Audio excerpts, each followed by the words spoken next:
Hello friends. आयुष्य हे खूप सुंदर आहे, ते फक्त जगता यायला हवं. आजचा ब्लॉग रात्रीपासूनच चालू होतोय. कालचा ब्लॉग जस्ट अपलोड केला आणि माझं घरी जायचं फिक्स झालं. किती तो आनंद. पटपट आवरून लेटर घेऊन जेवण करायला गेलो.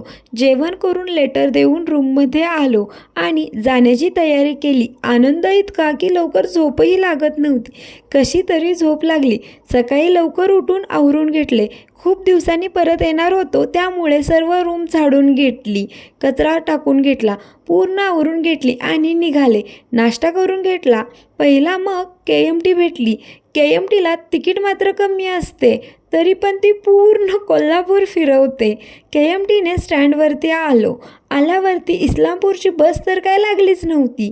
खूप वेळाने एक बस आली. नंतर सर्व ठिकाणचे पाणी पाहत पाहत ईश्वरपूरला आले आणि सानू घ्यायला आली. खूप दिवसांनी घर पाहून तर मनाला शांतीच भेटली. मग काय, पटपट आवरून आल्या आल्या फेवरेट प्लेसला जाऊन आले. फेवरेट प्लेस म्हणजे काय, स्वामींचा मठ. तेथूनच मी ब्लॉग करायला चालू केलं होतं. जाताना खूप पाऊस होता, खूप म्हणजे प्रचंड पाऊस होता.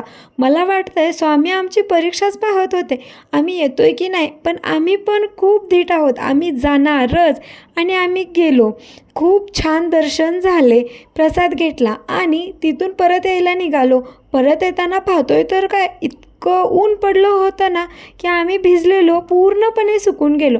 येताना शिराळमधून पप्पांसाठी त्यांच्या आवडती भेळ घेऊन आलो. नंतर या वातावरणात भुट्टा तर काय सुखच ओ. मग मम्मीसाठी ते देखील घेतले. नंतर घरी आले व मम्मीसोबत क्वालिटी असा टाईम स्पेंड केला आणि संध्याकाळी मस्तपैकी जेवण करून घेतले. मम्मीने नारळाची वडी आणि गुलाबजामुन केले होते, ते पहिला फस्त करून घेतले. तिच्यासोबत परत आणि गप्पा मारत बसले आणि आजचा दिवस समाप्त केला. आता उद्याच्याला स्वामींचा वार, पाहू काय काय होतं. चलो, टेक केअर.